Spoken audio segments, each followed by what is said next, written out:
ദൈവനാമത്തിന് മഹത്വമുണ്ടാകട്ടെ. ഇന്ന് ഏപ്രിൽ 18 ഈ പ്രഭാതത്തിൽ എല്ലാ ശ്രോതാക്കൾക്കും കർത്താവായ യേശുക്രിസ്തുവിൻ്റെ നാമത്തിൽ സ്നേഹവന്ദനവും ശുഭദിനാശംസകളും നേരുന്നു. ഇന്നത്തെ നമ്മുടെ ധ്യാനത്തിനായി നാം തിരഞ്ഞെടുത്തിട്ടുള്ളത് ലേവ്യ പുസ്തകം 14-ാമത്തെ അധ്യായമാണ്. കഴിഞ്ഞ അധ്യായത്തിൽ കുഷ്ഠരോഗികളെക്കുറിച്ചാണ് പറഞ്ഞത്. ഈ അധ്യായത്തിലും കുഷ്ഠരോഗികളെക്കുറിച്ച് തന്നെ തുടരുകയാണ്. എന്നാൽ അവിടെ ശുദ്ധീകരണത്തെക്കുറിച്ചാണ് ഇവിടെ പറഞ്ഞിട്ടുള്ളത്.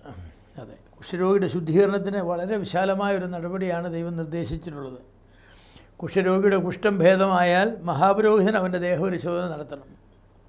കുഷ്ഠം ഭേദമായി എന്ന് ബോധ്യമായാൽ രോഗസൗഖ്യത്തിനുള്ള സർട്ടിഫിക്കറ്റ് അവന് നൽകണം. കുഷ്ഠത്തിൽ നിന്ന് ഫ്രീ ആയി. അതിനുശേഷം അവൻ്റെ ദേഹശുദ്ധീകരണവും അതിനുശേഷം യാഗങ്ങളും അർപ്പിക്കണം. ഇങ്ങനെ 3-4 പടികളായിട്ടാണ് കുഷ്ഠരോഗിയുടെ ശുദ്ധീകരണം എന്ന് പറയുന്നത്.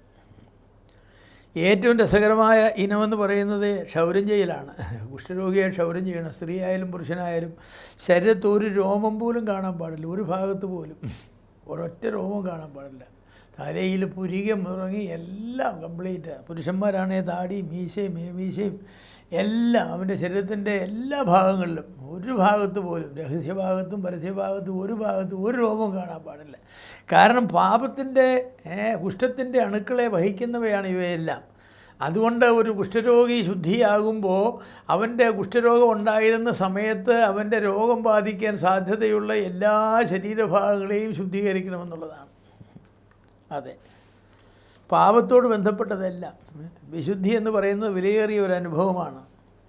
വിശുദ്ധിയെ ഹനിക്കുന്ന സകലതും അതിൻ്റെ വേരുകൾ സഹിതം പിഴുതു മാറ്റണമെന്നാണ് ദൈവം ആഗ്രഹിക്കുന്നത്. പാളയത്തിന് പുറത്ത് കുഷ്ഠരോഗികൾ വസിക്കണമെന്ന് പറയാനുള്ള കാരണം എന്ന് പറയുന്നത് ഈ കുഷ്ഠത്തിൻ്റെ അണുക്കൾ ആളുകളുമായി ബന്ധപ്പെട്ട ഈ കുഷ്ഠരോഗത്തിനുള്ള ഒരു വലിയൊരു പ്രശ്നമെന്ന് പറയുന്നത് കുഷ്ഠരോഗം വളരെ വേഗം അത് കുഷ്ഠമായിട്ട് മാറുമില്ല. കുഷ്ഠരോഗത്തിൻ്റെ അണുക്കൾ ഒരാളുടെ ശരീരത്തിൽ കയറിയാൽ ഒരു 15-20 വർഷങ്ങൾ കഴിഞ്ഞെങ്കിലേ ആൾ കുഷ്ഠരോഗിയായി മാറും. അതുകൊണ്ടാണ് നമ്മൾ ഒരിക്കലും കൊച്ചു കുഞ്ഞുങ്ങളെ 15, 16, 17, 18 വയസ്സുള്ള കുഷ്ഠരോഗികളെ കാണാറില്ലല്ലോ. നമ്മുടെ ഇടയ്ക്ക് വരുന്ന കുഷ്ഠരോഗികളെല്ലാം 30, 35, 40 വയസ്സുള്ളവരാണ്. അല്ലാതെ പിള്ളേർ കുഷ്ഠരോഗികളെ കാണുന്നില്ല. കുഷ്ഠരോഗിയുടെ കോളനി കുഞ്ഞുങ്ങളില്ല. കാരണം അവർക്ക് കുഷ്ഠം രോഗത്തിന് അണുക്കളില്ലാഞ്ഞിട്ടില്ല. അവർ കുഷ്ഠരോഗിയാണ് എന്ന് കുഷ്ഠം അവരെ കീഴടക്കണമെങ്കിൽ ഈ 15-20 വർഷങ്ങളെടുക്കും. അതുകൊണ്ടാണ് ഈ കുഷ്ഠരോഗമുള്ള വീടുകളിൽ നിന്ന് ആളുകൾ കല്യാണം കഴിക്കാറില്ല. കാരണം എന്താണെന്ന് ചോദിച്ചാൽ കുഷ്ഠരോഗിയുടെ മകൾക്ക് കുഷ്ഠം കാണുമില്ല. നല്ല സുന്ദരിയായ പെണ്ണായിരിക്കും. പക്ഷേ കല്യാണം കഴിഞ്ഞ് 15 കൊല്ലം കഴിയുമ്പോഴായിരിക്കും കുഷ്ഠം ഇങ്ങനെ പൊട്ടിവിടാനായിട്ട് പോകുന്നത്. അതുകൊണ്ട് കുഷ്ഠരോഗിയായ ശിമോൻ്റെ കുടുംബത്തിൽ 3 പിള്ളേരുണ്ടായിരുന്നു. മാർത്തയും മറിയയും ലാസറും. 3 കല്യാണം കഴിക്കാൻ നിൽക്കുകയാണ്. കാരണം ആരാ അവരെ കല്യാണം കഴിക്കുന്നത്? കുഷ്ഠരോഗിയായ ശിമോൻ്റെ മക്കളല്ലേ. ആരും കഴിക്കുകയില്ല. അത് വലിയൊരു പ്രശ്നമാണ്, സമൂഹത്തിൻ്റെ ഒരു പ്രശ്നമാണ്. എന്നാൽ ഇന്ന് കുഷ്ഠരോഗങ്ങൾക്ക് സൗഖ്യമുണ്ട്. ഇന്ന് കുഷ്ഠരോഗത്തിന് സൗഖ്യമാക്കുവാനുള്ളതായിരിക്കുന്ന മരുന്നുകളൊക്കെ ഉണ്ട്. അതുകൊണ്ട് കുഷ്ഠരോഗിയുടെ മക്കൾക്ക് ഇന്ന് ചികിത്സ ചെയ്താൽ അവർക്ക് കുഷ്ഠരോഗം വരാതെയൊക്കെ ഇരിക്കുവാനുള്ളതായിരിക്കുന്ന സാധ്യതകളുണ്ട്. അതുകൊണ്ട് പഴയ കാലത്തെ പോലെ ഇന്ന് ഇല്ല.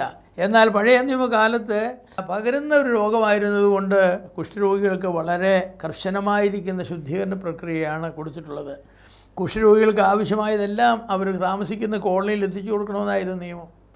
കുടുംബക്കാരുടെ ഉത്തരവാദിത്വമാണ്. പക്ഷേ കുടുംബക്കാർ പലപ്പോഴും അത് ചെയ്തില്ല. അതുകൊണ്ട് കുഷ്ഠരോഗികൾ എന്ത് ചെയ്യും? ഭിക്ഷാടനം ചെയ്താണ് അവർ ജീവിക്കുന്നത്. സങ്കടകരമല്ലേ? സങ്കടകരമാണ്. കാരണം സ്വന്തപ്പെട്ടവരാണ്, അപ്പനാണ്, അമ്മയാണെന്നൊക്കെ പറഞ്ഞാലും കുഷ്ഠരോഗിയാണെങ്കിൽ പിന്നെ തീർന്നത് തന്നെ.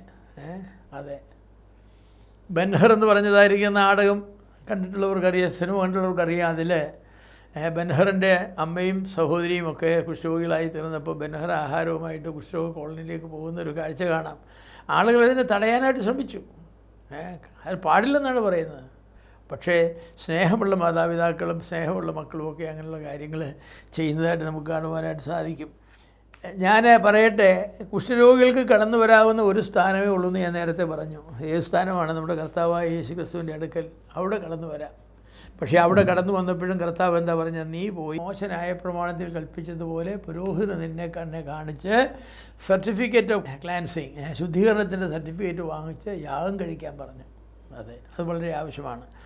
എന്ന് പറഞ്ഞാൽ ഒരു വിശ്വാസി പാപം ചെയ്താൽ അവന് തൻ്റെ പാപങ്ങൾ ഏറ്റുപറഞ്ഞ് സഭയുടെ മുൻപാകെ തൻ്റെ കുറ്റം സമ്മതിച്ച് അവന് കൊടുക്കേണ്ട ശിക്ഷ എന്താണോ അത് കൊടുത്ത് അവനെ നിരപ്പ് പ്രാപിക്കേണ്ടത് ആവശ്യമാണ്. രഹസ്യമായിട്ട് ഇതൊന്നും ഒതുക്കാനായിട്ട് സാധ്യമല്ല.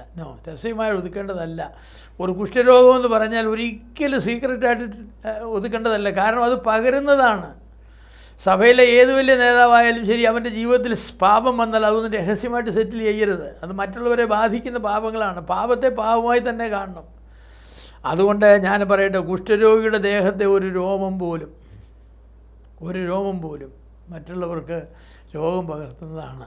പാപം ചെയ്യുന്നതായിരിക്കുന്ന വ്യക്തിയുമായുള്ള എല്ലാ ബന്ധങ്ങളും അങ്ങനെ തന്നെ നാം കാണണം. പാപത്തിൻ്റെ എല്ലാവിധമായിരിക്കുന്ന ബന്ധങ്ങളും നാം വെറുക്കേണ്ടത് ആവശ്യമാണ്. പൗലോസ് അപ്പോസ്തലൻ പറഞ്ഞാൽ, നമ്മുടെ പെസഹ കുഞ്ഞാട് വെറുക്കപ്പെട്ടിരിക്കുന്നു, അതുകൊണ്ട് നാം പുളിപ്പുള്ള അപ്പം കൊണ്ടല്ല, പുളിപ്പില്ലാത്ത അപ്പം കൊണ്ട് തന്നെ പെസഹ കൊണ്ടാടണം. കാരണം പുളിപ്പിൻ്റെ പ്രത്യേകത എന്താണ്? ഒരല്പം പുളിപ്പ് മതി. ഒരു സൂചിയുടെ മുര കൊണ്ട് ഈസ്റ്റ് എടുത്തിട്ട് 1 കിലോ അരിക്കകത്തിട്ടാൽ മതി. കുറച്ച് കഴിയുമ്പോൾ എന്ത് ചെയ്യും? അത് പുളിപ്പാകും. പാപം അല്പം മതി, സാധിക്കില്ല. പാപത്തെ നാം ഒട്ടും അനുവദിക്കരുത്. അതുകൊണ്ട് ആ ദുഷ്ടനെ നിങ്ങളുടെ കയ്യിൽ നീക്കിക്കളയുക എന്നാണ് പൗലോസ് പറഞ്ഞത്, കൊരിന്ത്യരോട് പറഞ്ഞത്. ദുഷ്ടനെ നിങ്ങളുടെ നീക്കിക്കളയുക. എന്നിട്ടൊരു ലിസ്റ്റ് കൊടുത്തു, ഇവരാരും സ്വർഗ്ഗരാജ്യം അവകാശമാക്കുകയില്ല. എൻ്റെ പ്രിയമുള്ളവരെ, കുഷ്ഠരോഗിയുടെ രോമവും കുഷ്ഠം പരത്തുന്നതാണ്. അതുകൊണ്ട് ആ രോമം പോലും ക്ലീനായിട്ട് ഷേവ് ചെയ്ത് ശരീരം മുഴുവനും ഒരൊറ്റ രോമം പോലും ശരീരത്തില്ലാത്ത ഒരുവനായിട്ട് വേണം പുരോഹിതൻ്റെ അടുക്ക് വരാനായിട്ട്. അവൻ പരിശോധിച്ച് കഴിഞ്ഞാൽ ഒരു രോമം പോലും കാണാതെ, ഞാൻ വിചാരിക്കുന്നു സ്വയം ഷേവ് ചെയ്യണം, അത് വേറെ ആൾ ഷേവ് ചെയ്യും. അവൻ്റെ കുഷ്ഠം പോയതാണല്ലോ, കുഷ്ഠം പോയതിന് ശേഷമാണല്ലോ, അതുകൊണ്ട് കുഴപ്പമില്ല, ആരും ഷേവ് ചെയ്താലും കുഴപ്പമില്ല. പക്ഷേ അതെല്ലാം ക്ലീൻ ചെയ്യണം. ഞാൻ വിചാരിക്കുന്നു ആ മുടി മുഴുവനിട്ട് കത്തിച്ച് കളയുമെന്ന് ഞാൻ വിചാരിക്കുന്നു. ആ മുടി മുഴുവനും കത്തിച്ച് കളയും. ഇന്നിപ്പം മുടി കത്തിച്ച് കളയില്ല, ഇന്ന് മുടി വാങ്ങാൻ ആളുകളുണ്ട്.